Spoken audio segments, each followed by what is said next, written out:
So far, Saturday night's main event has felt like a glorified house show. Because it kind of is. Now, I totally understand why some people are not excited for this card, but I'm here to explain to you why this card has the potential to alter many storylines going forward, especially with Money in the Bank around the corner. And I know expectations are not high, mine aren't that high either, but I'm here to keep the optimism alive, and I'm going to explain to you throughout my predictions why these matches matter. Because I just have a weird feeling this might be a show you don't want to miss. Also, shout out Karrion Kross. But if you like this type of content, leave a like, subscribe, because we're on the road to 10K. Let me in.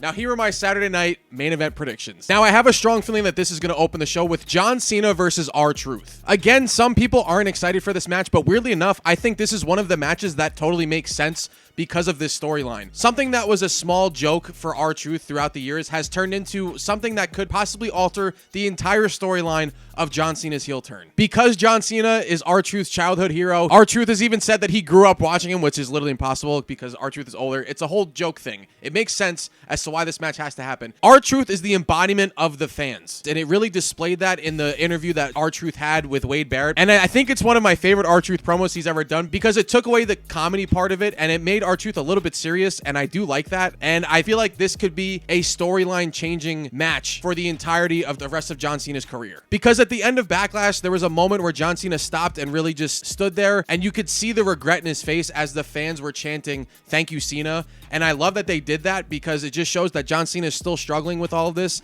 and you could tell that he's unsure if he made the right decision. What I think this match should be is John Cena absolutely destroying R-Truth, and the whole point of it should be to make fans hate John Cena as he destroys the fan in R-Truth. And I feel like that should be a huge part of it. Who is the guy that hasn't been around for the last month that John Cena beat at WrestleMania? Cody Rhodes. What you could do here is a simple Rock versus Hurricane match here where John Cena is beating down R-Truth with a returning Cody Rhodes to where he doesn't even have to do anything. Have him just stand at the entranceway and get R-Truth a roll-up win victory, which would be a huge victory for R-Truth and just a nice little psyche fuck-up moment for John Cena. Because there's already been rumors of John Cena versus Cody Rhodes in a tag match at Money in the Bank with Logan Paul and Travis Scott.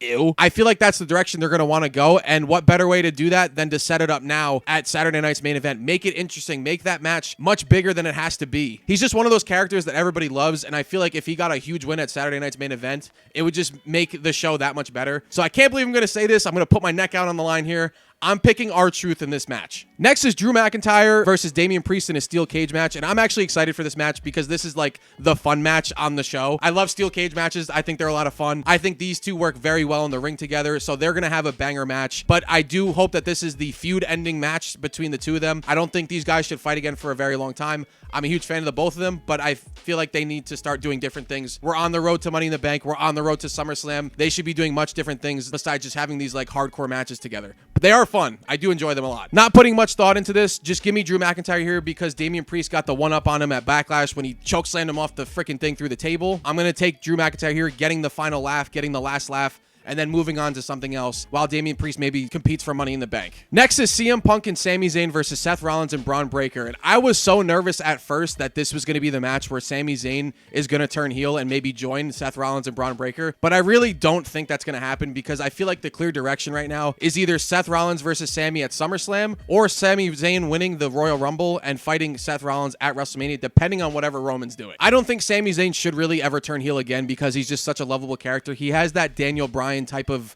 love with the fans, and I don't think that Sami Zayn really needs to turn heel. I don't think there's any way in hell CM Punk would turn heel, so I feel like what the actual outcome of this match should be is that Seth Rollins and Bron Breakker add a third member or maybe even a fourth member here, and this is how they can win the match because I don't see the point in CM Punk and Sami winning. They don't really need the win here. Seth and Bron really need the win much more to really make their faction something to be reckoned with. It would just be bigger for them storyline-wise to win at Saturday night's main event, and you could do that by adding that third member, maybe even the fourth member. Who is going to be the third member? I have absolutely no idea. I don't even really have much of thought or something that makes sense. It could be someone totally out of left field. It could be like a Carmelo Hayes or maybe an Austin Theory, which I would love. Or maybe it's an NXT call-up that we haven't really talked about yet. Maybe it's an Ethan Page or something like that. But I just hope that they pick someone that could really mesh well with them and it makes sense. Seth is the leader. Having two young guys there would really elevate them, and I just feel like that should be the way to go. So I'm going to pick Bron Breakker and Seth Rollins here, most likely because of a third member interfering. I have no idea what it is, and I still have no idea what their faction name is, so hopefully hopefully we get something like that soon, but I'm taking those two in that match. Last but certainly not least is main event Jey Uso versus Logan Paul for the World Heavyweight Championship. And we can finally put that tagline on main event Jey Uso where it actually makes sense, because I'm 99.9% sure he is going to main event the show. You have one of your most over guys in the company versus one of your most hated stars in the entire company. So this match on paper makes a lot of sense. I just feel like this match could go very bad, but it also could go